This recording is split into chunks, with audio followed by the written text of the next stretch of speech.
Patil SD from AGM College Karad, subject English. Students, today we are going to learn our unit number 2.2, Indian Rivers.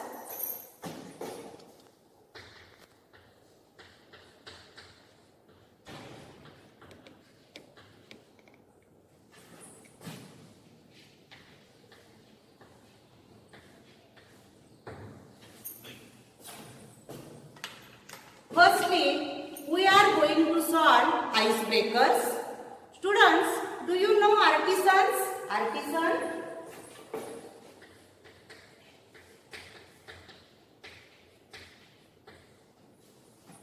An artisan is someone that works with their hands to create unique, functional or decorative items using traditional techniques. Artisans are masters of their craft. For example, basket making, embroidery, decorative painting, glass work, fabric, furniture, jewelry, paper crafts, etc. There are different types of artisans. Do you know different types of artisans?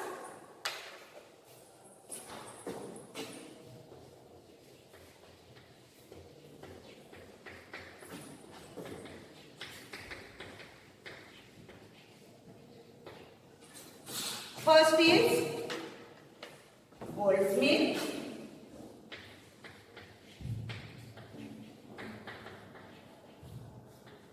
Second, carpenter.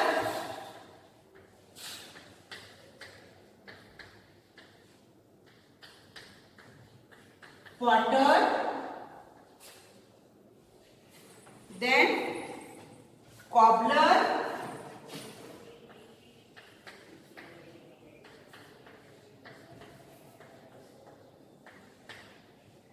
Blacksmith and weaver. All these are the types of artisans. Students, you know we use different types of clothes for different occasions. For job and interview, we use casual clothes. In a winter season, we use woolen clothes. For a picnic, we use colorful and comfortable clothes. We use rich silk clothes for wedding and festivals, etc. Then, see, one who weaves is a weaver. See, one who weaves is a weaver. One who plays a game is a player. One who sings is a singer. One who dances is a dancer. One who teaches is a teacher. And one who cooks is a cook. See, next question of icebreaker. We have often seen the picture of Gandhiji spinning on his charkha. The reasons behind this are, you have to give reasons. First reason is to give rural people an opportunity to earn their livelihood, to encourage the Indians to spin their own clothes. Charkha is a symbol of self-sufficiency, freedom and Swadeshi. Charkha is a symbol of Gandhiji's constructive program. Charkha is a symbol of Indian independence movement and nationalism.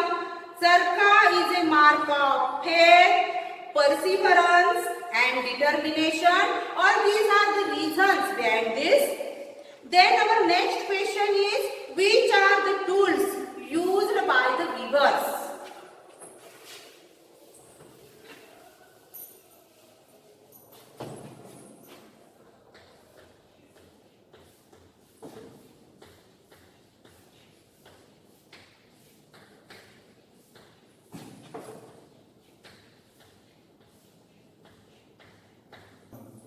Which are the tools used by First is loom. Second is tapestry needle.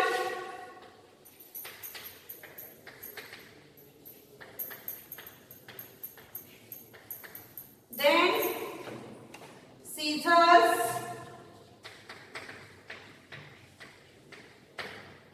Weaving yarns.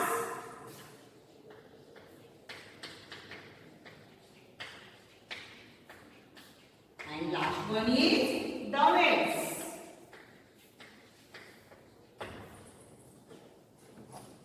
Students, you know there are different types of yarns used by the weavers.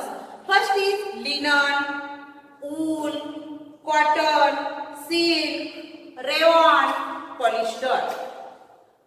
Now we are going to read information about the poetess.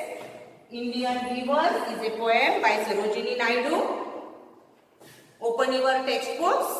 See, Sarojini Naidu, 1879 to 1949. She was a political activist, feminist, and the first Indian woman who became the president of the Indian National Congress. She is known as the Nightingale of India because of her work as a poet. Sarojini Naidu is one of the most influential women, patriot, freedom fighter and poet of modern India. In this poem, the poetess highlights the craft and skill of the weavers. She speaks about three important stages of man's life. First is birth, marriage and death, and relates them to different colors and different types of the days. See, introduction of the poem.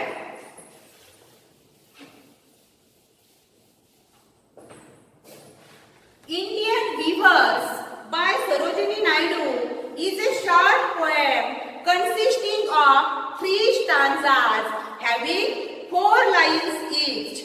It is said that the divine holds the thread of man's life. The poem beautifully symbolizes the various stages of life in the form of the time of the day and the dress viewed. The poem have rhyme scheme A, B, B. The poem has been structured in a question-answer pattern. The poet asks 3 questions to the weavers and they answer accordingly. In the questions and the answer lies the temperament of this poem. Now I will read the poem. See, first stanza, listen carefully. Weavers weaving at break of day. Weavers weaving at break of day. Why do you weave a garment so gay? Blue as the wing of a halcyon white. We weave the robes of a newborn child. Now see, new words. Break of day means sunrise.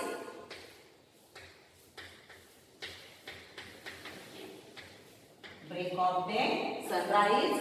Next word is gay. Gay means happy. You have to write all new words in your notebook. Halcyon means a kingfisher. And last word is rose.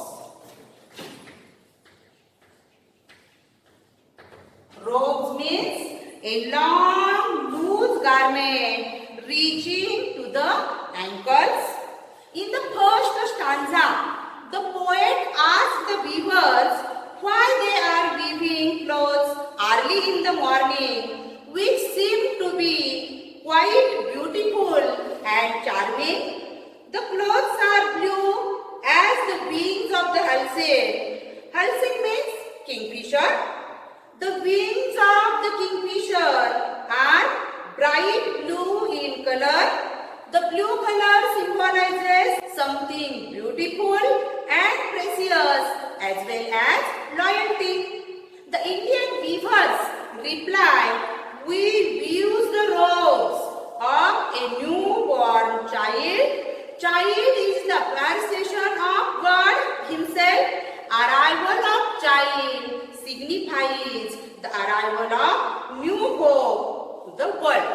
See, in short, in the first stanza, first stage of human life, that is young age or birth, has described time used is sunrise, color is blue, and blue color is symbol of loyalty, beauty, hope, happiness and freshness.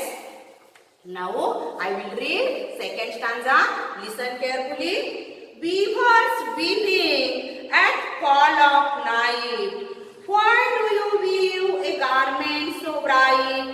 Like the plumes of a peacock, purple and green, we weave the marriage bells of a queen.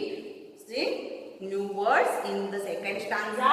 Write down typical words, new words in your notebook. Fall of night.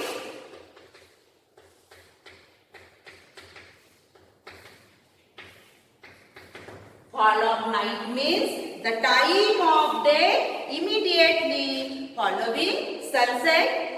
Second word is plumes. Plumes means soft feathers. And last word is bells. Bells means a white bridal veil using cover face. See, in the second stanza, the poet again meets the Indian weavers during the fall of night. It probably refers to the evening or dusk time when the sun sets and darkness paves the way. It is also the time during which most of the Indian marriages take place. Everybody becomes capable of conquering the world. The poet questions the weavers. Why they weaving a garment so bright like the plumes of a peacock, purple and green? This time the weavers are weaving colorful garment unlike mourning clothes. The weavers reply that they weave the marriage veils of queen. Marriage indicates second colorful stage of a life where people are quite active, they love each other, get married and quest for a better and prosperous life. The colors purple and green are ups and downs of life, make the adulthood bright. In short, in the second stanza, second stage of human life, adulthood, has described time is evening, color symbol is purple and green, and purple color is the symbol of happiness and struggle. Green color is the symbol of activeness, nature, hope, beauty and prosperity. Now I will read third and the last stanza of this poem. Listen carefully. Weavers weaving, Solomon and Snail, why do you weave in the moonlight chill? White as a feather and white as a cloud, we'll weave a dead man's funeral shroud. See, new words in this stanza. First is Solomon. Solomon means serious. Next word is still. Still means motionless. And last word is shroud. Shroud means cloth put on the dead body. In the final stanza, the poet observes the weavers serious and motionless. They are silent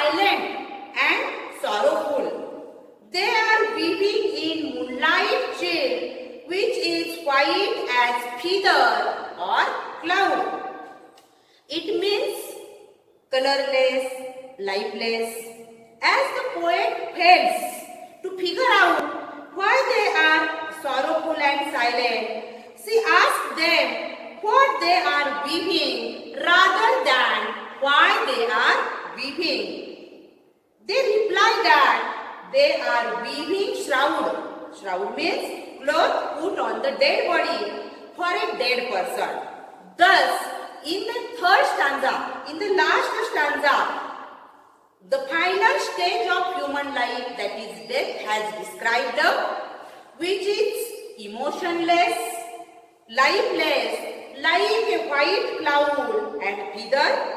In this way, the life which begins with life, joy, hope, etc., ends with sorrow and grief.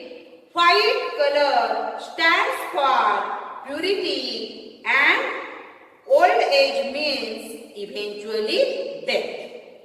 In short, in the last stanza, death has described time is midnight, color symbol is white, and white color is the symbol of lifeless, emotionless, sorrow,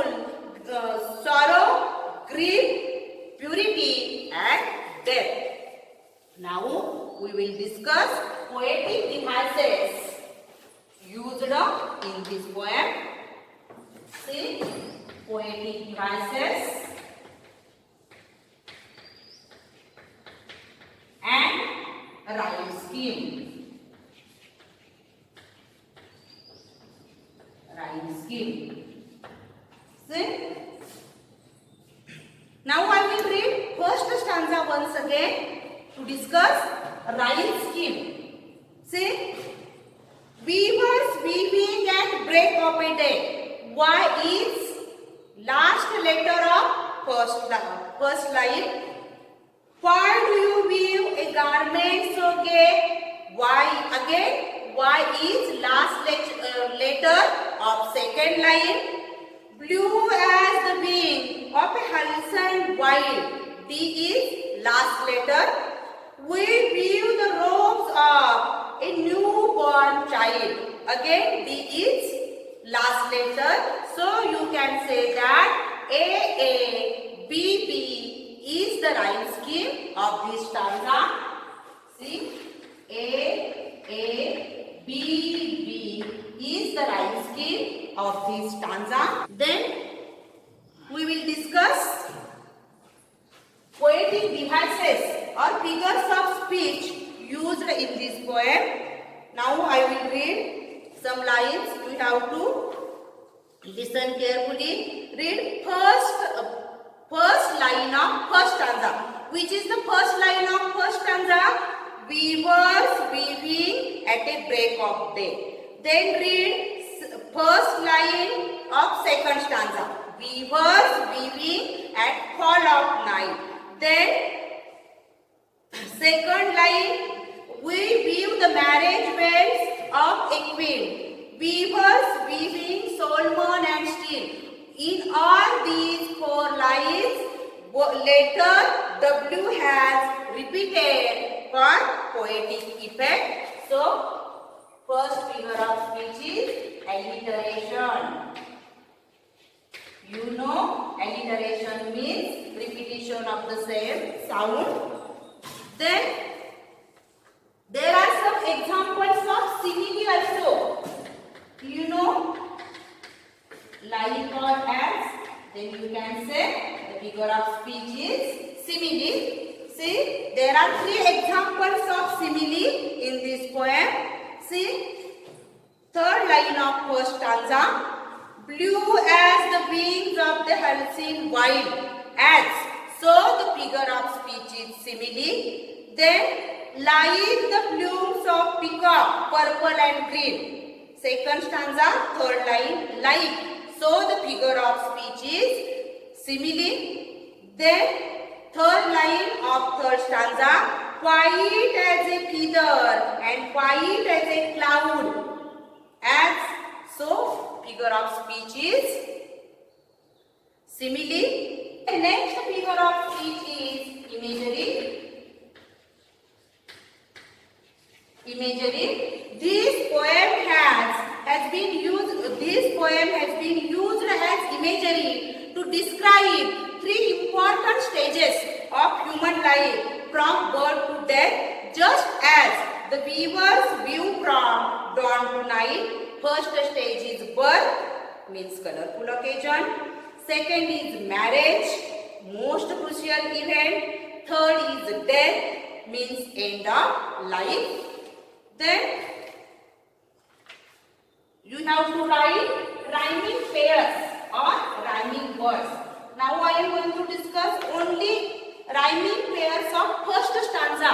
You have to write rhyming pairs of second stanza and third stanza in your notebook at your home. See rhyming words.